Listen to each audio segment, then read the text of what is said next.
Bagaimana cara mendatangkan khusyuk itu Kiai? Cara mendatangkan khusyuk, menghadirkan khusyuk. Apakah khusyuk itu ada tingkatannya? Yang nomor dua, bagaimana hukum penjual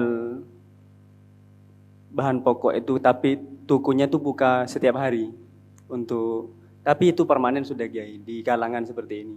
Kalau ada orang yang beli air pada waktu siang hari itu, memang orang itu tidak berpuasa, apakah orang yang menjual itu termasuk haram juga? Sedangkan tuku sembako hanya untuk setiap hari, tapi ada orang lewat, memang orang itu betul-betul tidak pernah puasa selama bulan Ramadan. Demikian. Assalamualaikum warahmatullahi wabarakatuh.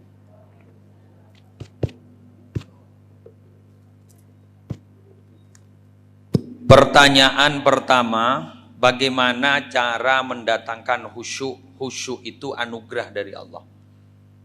Ada banyak macam. Imam Ghazali menjelaskan kalau ingin mendatangkan khusyuk, pertama ketika wudu anggap sudah meninggal dunia, sudah dimandikan.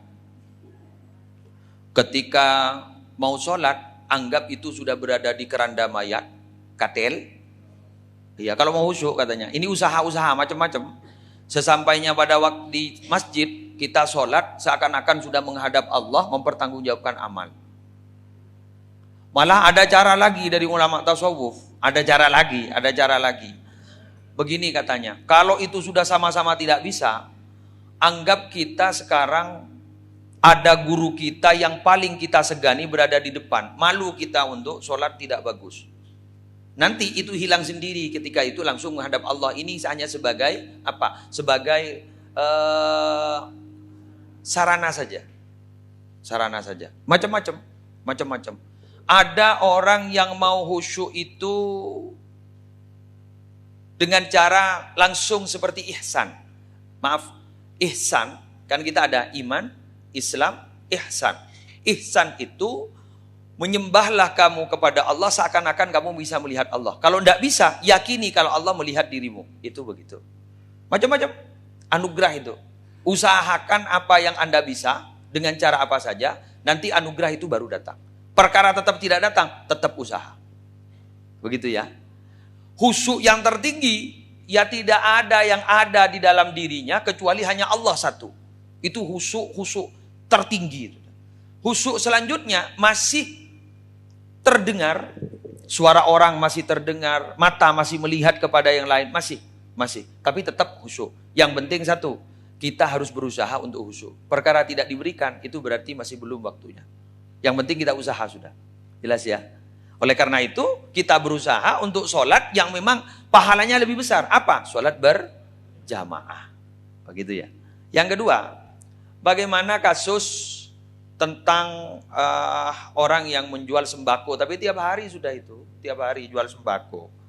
Kalau jual sembakonya itu kan yang jelas kalau di depan, kalau kita tidak tahu siapa dia, dan kita tidak tahu bahwa air itu memang untuk diminum dia, untuk berbuka puasa, atau memang dia tidak puasa, kan kita tidak tahu.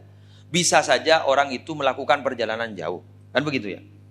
Diambil secara umum boleh, tidak ada masalah. Kecuali memang dia punya tetangga tidak pernah puasa, mau beli air, jangan diberi. Karena berarti kita telah membantu orang berbuat maksiat, paham ya? Nah, begitu. Kalau memang di tempat umum kan kita tidak tahu. Tidak tahu ini tidak berpuasa apa berpuasa, atau memang untuk berbuka puasa, kan tidak jelas. Masa mau ditanyakan satu-satu? Kan begitu kan? Nah, begitu. Jelas, sudah jelas. Oke. Ini ada pertanyaan, bagaimana sholat di mall? Sholat di mall, sholat Jumat di mall. Ini saya mau kiaskan. Bagaimana sholat Jumat di sekolah? Sama saja itu. Di mall, di sekolah sama saja. Artinya sama-sama bukan penduduk asli situ. Gitu kan? Bukan desanya sendiri, bukan kampungnya sendiri. Di kampus atau apa. Ini menurut Abu Ali Ibnu Abi Hurairah hukumnya sah. Tapi menurut kaul yang lebih sahih, sholat Jumatnya tidak sah. Jelas?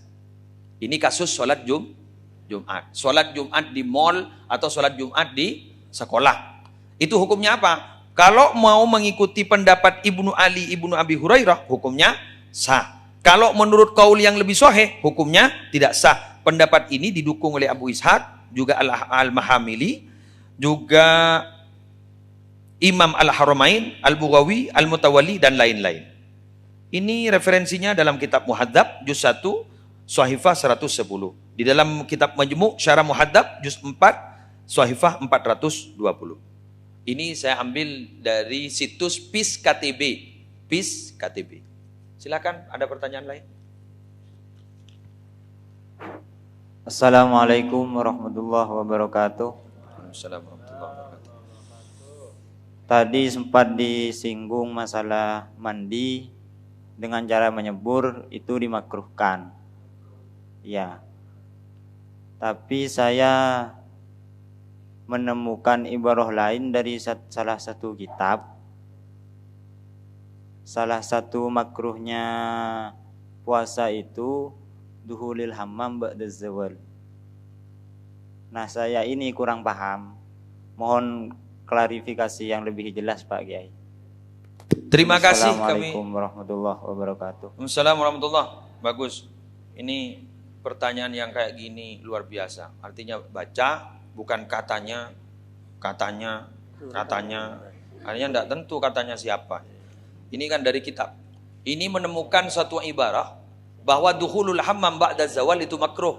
Ini tambahan ilmu ke saya. Masuk ke hammam, masuk ke kamar mandi setelah zawal makruh. Apa? Karena memang mandi littabarrud, saya ulang, mandi littabarrud, mandi untuk hanya ingin mendinginkan tubuh, itu hukumnya makruh kalau bulan Ramadan. Sama dengan itu.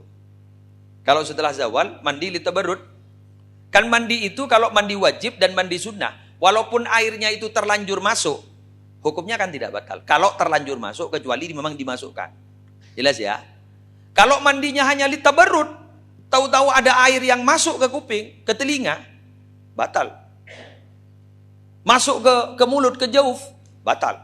Kalau sampai ke kerongkongan. Kalau itu mandinya bukan mandi wajib, bukan mandi sunnah. Kita tadi kan mandi sunnah. Mandi sebelum berangkat ke Jumat. Itu namanya mandi sunnah. Mandi wajib, janabah. Betul? Iya.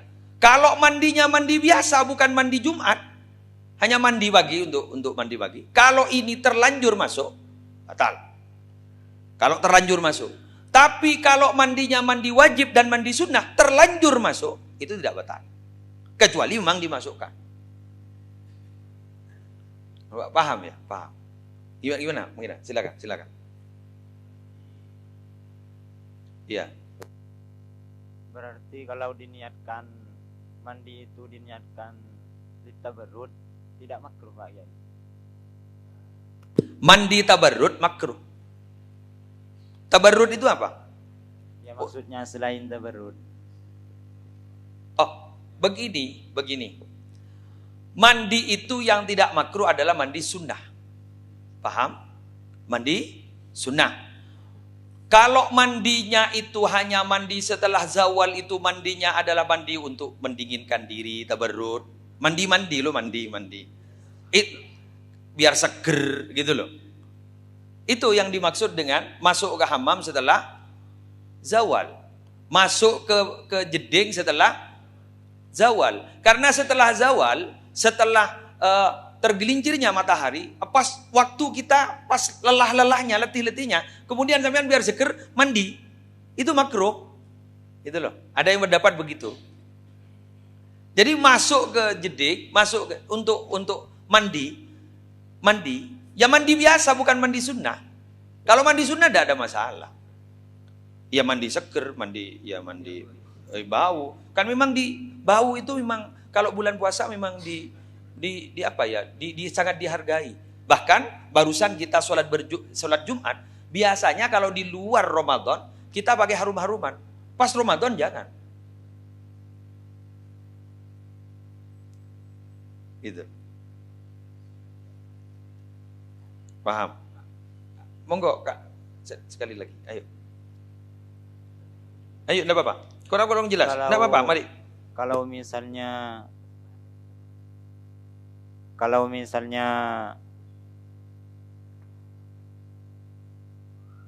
mandi awalnya untuk litabarrud awalnya karena kepanasan.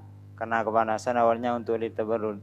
Tapi setelah ingat bahwasanya mandi untuk litabarrud itu dimakruhkan, maka dia berniat untuk menghilangkan bau yang tidak sedap.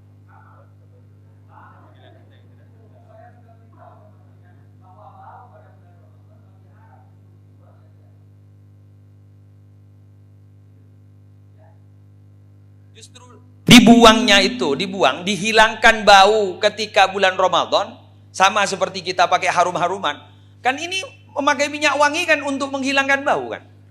Tapi kalau bulan Ramadan jangan. Gitu loh. Justru masuk ke makruh kata ulama. Torot bauna.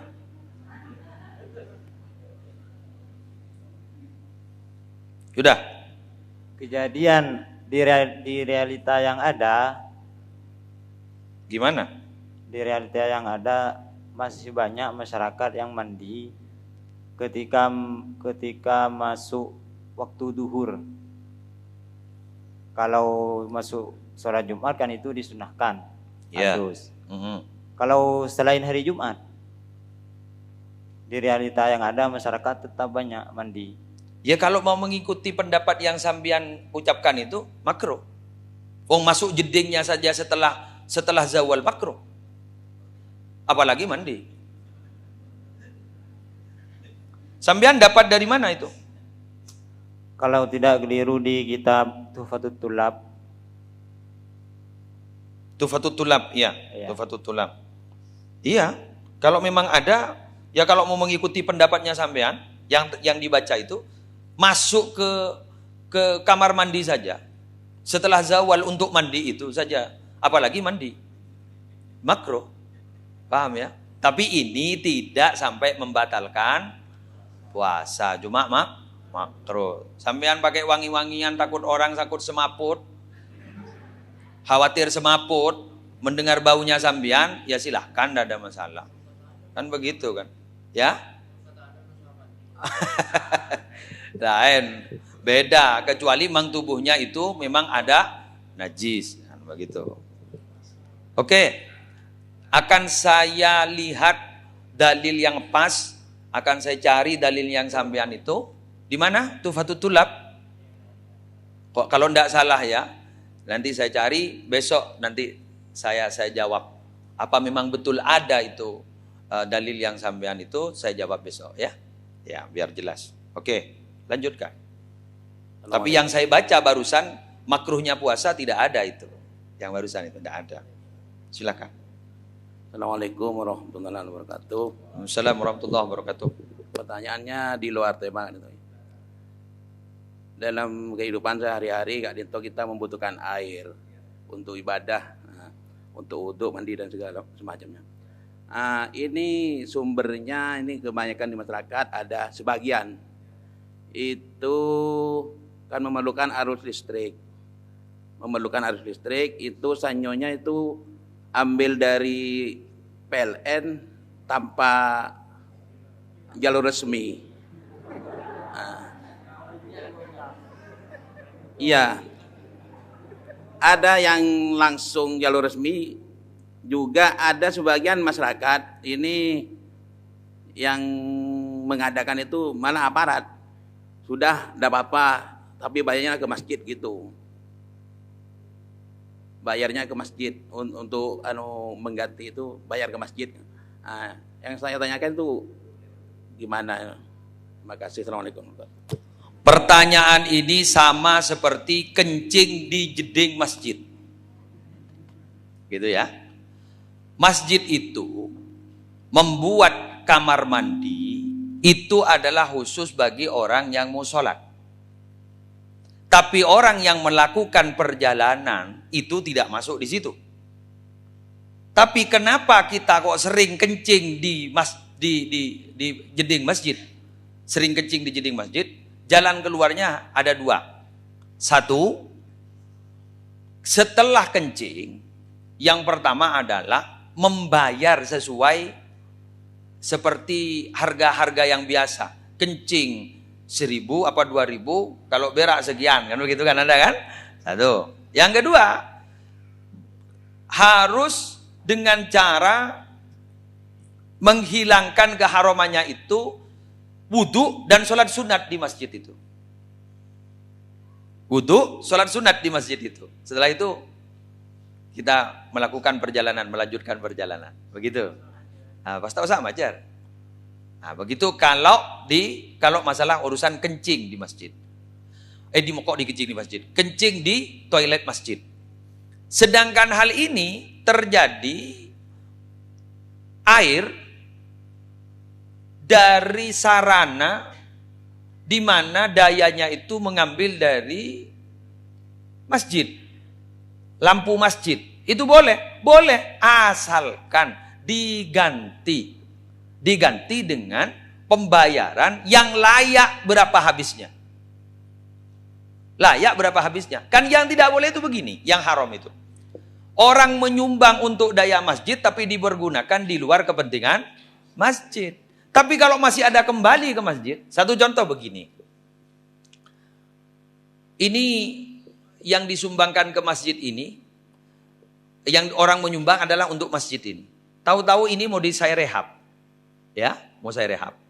Setelah saya rehab, ada banyak alat yang masih bisa dipergunakan. Kalau mau ikut kaul yang muktamad, itu harus dipendam. Tapi ada ulama yang menjelaskan boleh dijual, tapi harganya untuk kepentingan masjid lagi. Nah, kalau ikut pendapat itu sama.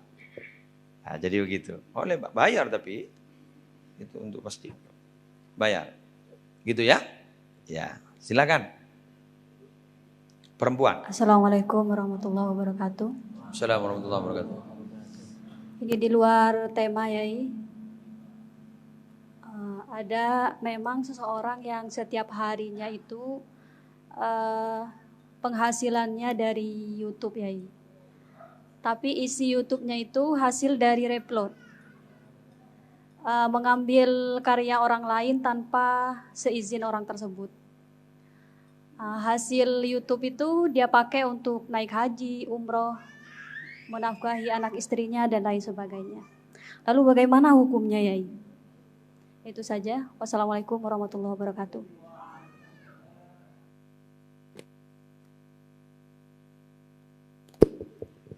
Ini warning ini. Sampean jangan perhatian, jangan ngambil hasil karyanya Maliyah ini. Begini, kalau itu memang adalah karya pribadi dan sifatnya pribadi, diambil oleh orang, itu hukumnya tidak boleh. Itu mengambil karya orang. Sampai sama dengan kitab. Kitab itu tidak ada pemberitahuan dari si pengarang, tahu-tahu di fotokopi. Itu juga tidak boleh. Ada banyak menyatakan begitu. Memang bersifat pribadi, kecuali memang ulama-ulama terdahulu kan bukan untuk kepentingan bisnis kan. Silakan diperbanyak, tidak ada masalah. Sekarang pengarang-pengarang sekarang itu loh. Pengarang-pengarang sekarang itu ngarang, ya ada unsur bisnisnya itu. Tapi kemudian tahu-tahu difotokopi dan dijual. Itu namanya hak cipta, itu tidak boleh. Sama dengan YouTube. Kecuali memang bersifat umum. Seperti saya, ceramah saya terserah siapa yang mau menyebarkan. Saya tidak mau mikir dia dapat penghasilan atau tidak, terserah. Nah, kalau saya mau khusus pribadi, banyak uang saya. Tidak boleh harus lewat saya. Dan itu harus ada fee ke saya. Berapa ceramah saya yang sudah beredar? Iya kan? Malah ada yang memang pamitan pada saya, mau diperbanyak lewat kaset, dan itu memang untuk belanja Kiai. Boleh Kiai? Boleh, silakan, tidak ada masalah. Ada. Sowan sendiri pada saya. Kadang saya mau naik ke pentas, tahu-tahu yang ambil gambar itu bilang begini, Kiai mau diperbanyak, boleh Kiai. Untuk apa? Ya untuk belanja Kiai. Iya silakan. Lah itu kalau diterima berjuta-juta itu. Dari YouTube itu. Asal izinnya cepat keluar. Kalau keluar berjuta-juta itu. Subscribernya berapa gitu. Itu berjuta-juta itu. Itu kalau memang saya bersifat pribadi, ini adalah ceramah ini bersifat pribadi, kemudian disebar, kan tidak boleh. Seperti almarhum Kisawi Aziz dulu pernah bersumpah kan, demi Allah tak ridha. Kan ada, demi Allah tak ridha. Mama kasih orang jual bersorban. Amin. Nah, begitu. Sampai demi Allah itu kan berarti kan tidak dapat izin kan. Lah kemudian ditanyakan oleh tadi Humaidah, bagaimana dari hasil YouTube-nya itu kemudian dia untuk haji, untuk apa? Ya sama saja dengan berhaji dengan uang haram. Hajinya sah, diterima? Tidak. Karena ketika orang yang haji atau umrah dari harta yang haram, ketika dia bilang labbaik Allahumma labbaik, labbaika la syarika laka labbaik, Allah menyatakan la labbaik wa la sa'daik. Jabek labbekan ban. Kamu tidak akan pernah bahagia, kamu tidak memenuhi panggilan saya, hartamu harta haram. Sudah pulang, hajimu ditolak. Begitu. Tapi sah hajinya, sah secara hukum fikih. Tapi nilainya, iya. Nilainya tidak diterima, tidak bernilai maksudnya. Sama saja, begitu ya? Ya, sama. Jadi ini pengumuman, berarti tidak boleh ambil karya orang. Ini sudah diumumkan, begitu ya. Apalagi memang untuk kepentingan yang tidak bagus. Satu contoh, dipotong-potong untuk kepentingan politik. Dipotong-potong untuk kepentingan politik, dipotong-potong untuk kepentingan pribadi. Itu kan tambah bahaya. Kenapa kemarin saya agak keberatan menjawab itu? Takut ceramahnya Ustadz Adi Hidayat dipotong, ceramahnya saya dipotong, kemudian dipadukan, bisa-bisa jadi pertengkaran dua ustadz. Kan berarti yang bertanya mengadu itu berarti. Mengadu domba kan. Kan saya keberatan itu. Jadi kalau anda bertanya, saya pernah mendengar Ustadz tentang begini. Saya pernah membaca begitu. Itu namanya konfrontir bagus. Kalau yang seperti kemarin kurang bagus. Ada pertanyaan lain? Silakan. Iya. Assalamualaikum warahmatullahi taala wabarakatuh. Ini terkait juga dengan pertanyaan yang barusan dari Pak Haji Fathor, Pak Kiai. Juga ini termasuk kaitannya dengan pekerjaan saya di kelistrikan. Begini Pak Kiai, sebetulnya yang ditanyakan oleh Pak Haji itu bisa juga kaitannya seperti yang dicanangkan barusan. Toh kenyataannya begini Pak Kiai, mungkin ini melenceng dari materi. Sebetulnya begini, kaitannya juga dengan ibadah kita sehari-hari yang kita semuanya ingin mendapatkan pahala dari Allah. Lain kali urusan pahala dan esahkan lain Pak Kiai. Nah, kaitannya saya yang ceritakan Pak Kiai kemarin dengan Pak Haji begini. Ini mungkin sangat jadi kurang perhatian dari masyarakat tentunya. Begini Pak Kiai. Ada seorang yang rajin beribadah. Misalnya seperti sholat. Karena yang dihisab pertama nanti amal sholat itu. Dan juga ada juga puasa, zakat dan juga apa kebutuhan ibadah lainnya yang mungkin dalam kesehariannya membutuhkan hal tersebut. Ini bagaimana Kiai kalau begini? Seumpamanya kita sembahyang, dapatnya air itu air wuduknya kan ngambil juga dari listrik. Sementara listriknya enggak bayar. Itu apa masih diterima oleh Allah? Ini memang mungkin banyak enggak diperhatikan Kiai. Dan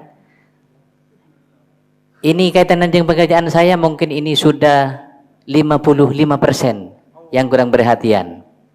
Dan kalangan itu mungkin kalangan bagian ya maksudnya ekonomi ke atas yang kurang memperhatikan. Tapi saya lihat pekerjaan ibadahnya rajin Kiai. Haji juga. Dan kalau mengenai pahalanya gimana Kiai? Apa juga masih digantung? Ini yang pertama Kiai. Yang kedua Kiai, yang saya tanyakan di sini saya pernah dapat ijazah dari Pak Kiai juga mungkin sama teman-teman yang lain yang masih ngaji waktu masih dilanggar bukan masjid.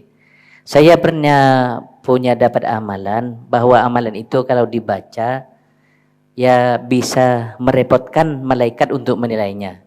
Apakah kalau dibaca bulan puasa ini bisa tambah repot kalau terus dibaca? Padahal ini kalau dibaca satu kali saja, ini repot malaikat melihatnya. Dikasih ganjaran berapa? Lah ini, saya mohon penjelasannya, Gai. Wassalamualaikum warahmatullahi wabarakatuh.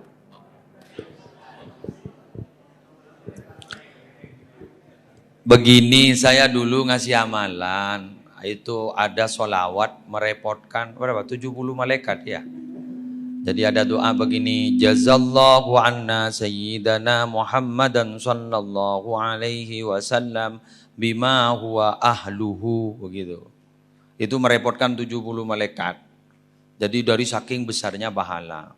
Itu cuma adalah hanya kata-kata saja, malaikat tidak pernah repot. Gitu ya. Malaikat tidak pernah repot, gitu. Ini ada pertanyaan katanya kalau dari hasil mencuri ya, tidak bayar ya, tidak bayar. Pembayaran listriknya tidak bayar tapi dia sholat, dia puasa. Bagaimana sholat dan puasanya? Sholat puasanya tetap diterima. Sama saja dia berhutang, asal tidak nakal mau bayar, tidak apa-apa. Kalau memang tidak punya. Tapi kalau memang dia punya tapi nakal, itu loh, kenakalannya itu loh. Kenakalannya itu yang bermasalah. Sama saja apa? Seperti orang punya uang tapi tidak cepat bayar hutang. Sama seperti itu. Sholatnya tidak ada masalah. Sah. Tidak sah. Ya amalannya itu digantung pada tidak, kalau itu mati nanti. Kan begitu kan? Kalau dia meninggal dunia masuk kepada kalimat yang tadi. Bahwa hutang dipakai untuk berfoya-foya. Kan begitu kan? Berfoya-foya kan berarti. Atau untuk barang haram. Wong dia memang tepat waktunya bayar tidak bayar. Kan haram kan? Waktunya bayar tidak bayar. Tapi haram. Justru dia leha-leha. Sudahlah biar tidak mau bayar. Yang tertawa ke PLN. Itu haram. Itu digantung nanti kalau meninggal dunia. Itu yang jelas sudah ada penjelasannya ya. Sudah ada penjelasannya. Begitu. Terus ini anak Ustadz Sukardi ya. Ini begini.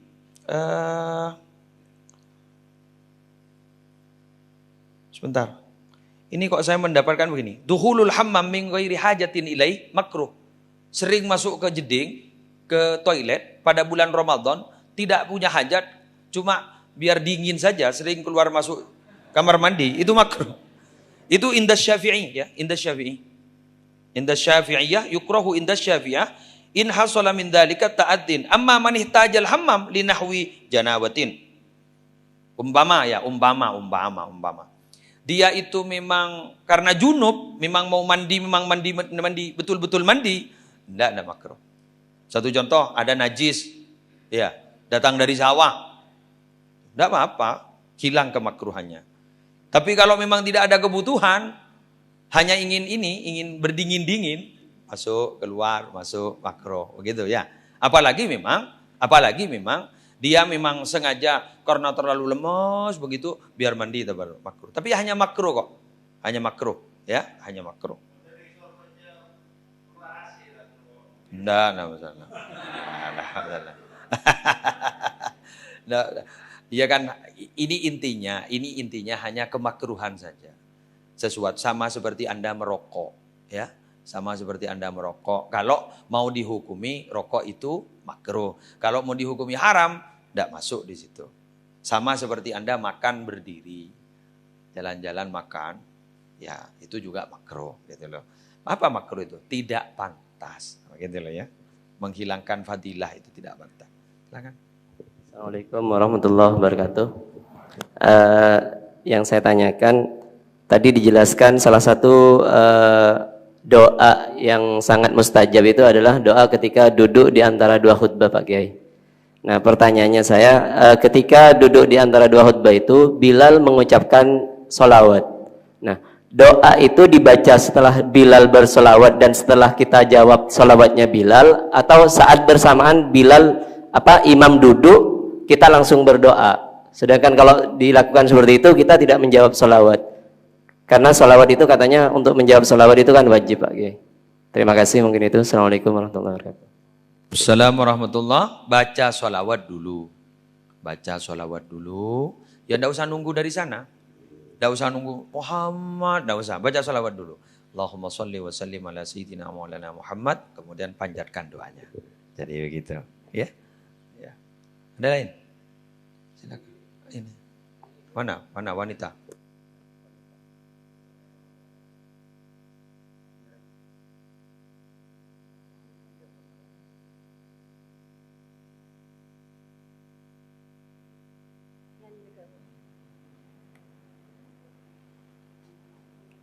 Assalamualaikum warahmatullahi wabarakatuh.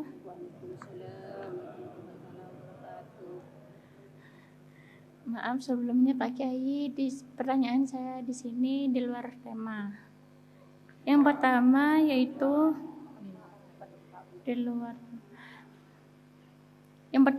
bagaimana hukumnya jika seorang istri bekerja sedangkan berdasarkan hukum agama bahwasanya bila seorang istri ingin keluar rumah harus berpamitan kepada seorang suami.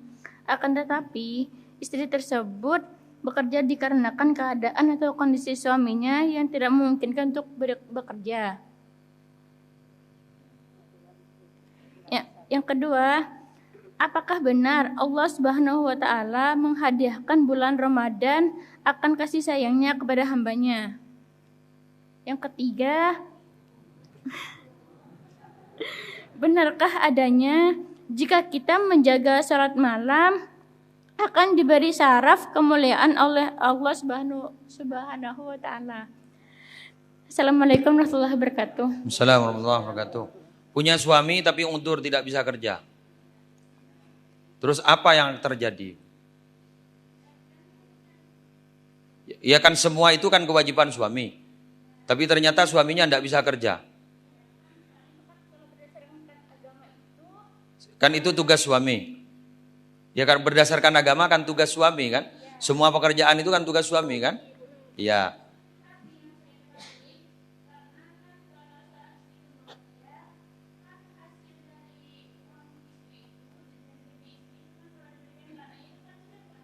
Sudah. Iya sudah. Terima kasih. Ini tetap ini yang kayak kemarin begini sebenarnya. Jangan rebutan pahala. Jangan rebutan pahala. Kan ini kan sebenarnya ingin rebutan pahala. Kemarin saya menjelaskan. Sesuap nasi yang dimakan oleh istri itu sedekah dianggap sedekah. Kan begitu kan? Kan begitu kan? Dikira sedekah. Terus yang kerja kalau istri, masa tetap kembali ke suami? Ya sudahlah jangan rebutan sedekah. Rebutan pahala. Ya sudah, itu ibunya nanti yang dapat. Iya. Takut tidak kebagian begitu maksudnya. Iya ndak. Kan begini, kalau masuk kepada sebuah keterangan, pahalamu itu tergantung kelelahanmu. Tambah lelah, tambah besar pahalanya. Begitu. Kalau yang kerja istri, kan istri apa ndak dapat pahala? Iya dapat, iya. Tenang dapat. Jelas ya? Dengan membantu suami saja sudah berpahala kok. Apalagi masih suaminya dikasih uang. Anaknya tenang. Dapat pahala. Yang kedua, apa sudah yang kedua? Sampai lupa saya. Terlalu banyak pertanyaannya sampai. Oh ya, menghadiahkan rahmat pada bulan Ramadan. Apakah benar? Benar. Karena bulan Ramadan itu syahrul mudha'afatil hasanat, dilipat gandakan. Pelipat gandaan pahala. Itu kan rahmat Allah. Benar, luar biasa itu. Iya memang rahmat Allah. Ya, terus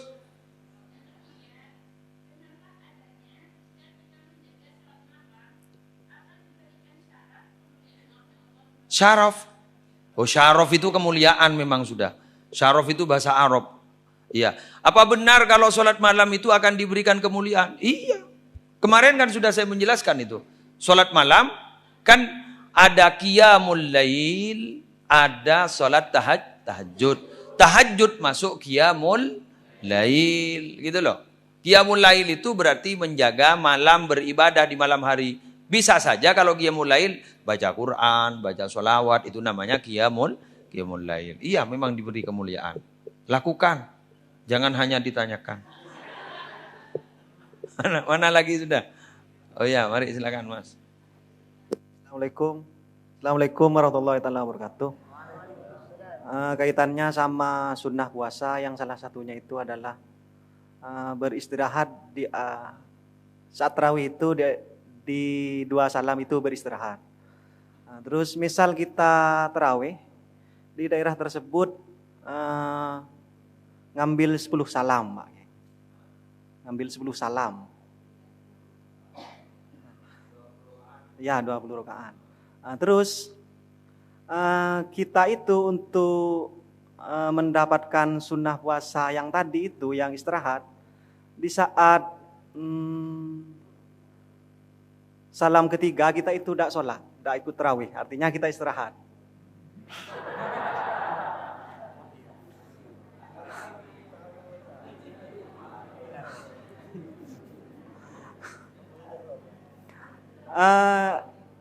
Ini yang lebih utama yang mana Pak Kiai? Di satu sisi kita itu istirahat untuk mendapatkan sunnah puasa, tapi di sisi lain kita itu kayaknya malas untuk sholat tarawih.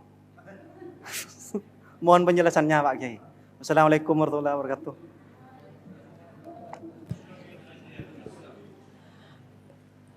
Ingin mendapatkan yang utama, tapi ternyata seperti itu jadinya. Yang utama itu tarawih, ya tarawih itu maksudnya adalah istirahat setelah 2 kali salam sehingga diberi nama tarawih. Ingin menggapai itu akhirnya imamnya cepat aja sholat, kita diem. Niatnya apa? Istirahat. Ya tidak seperti itu.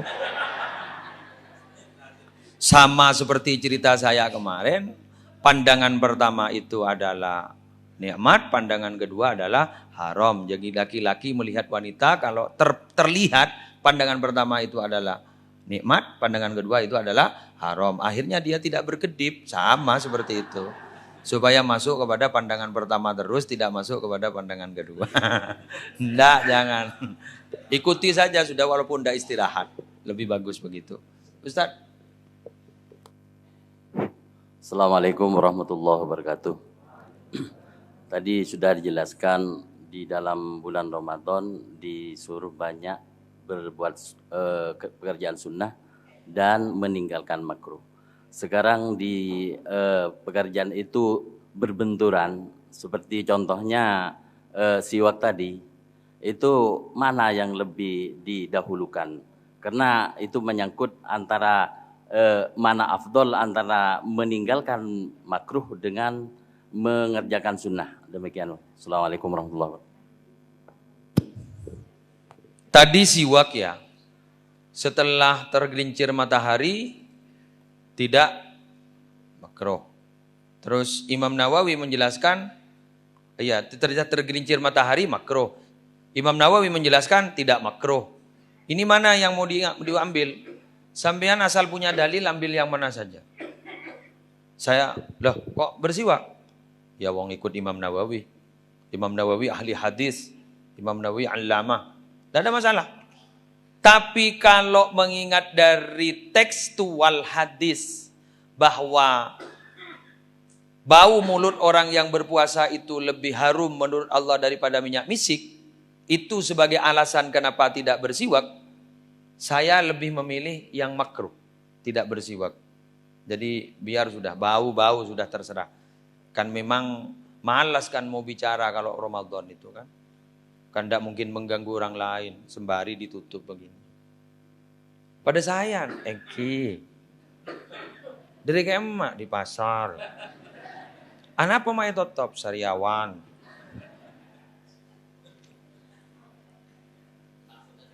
Oke, ketiwan apa? Asiwak.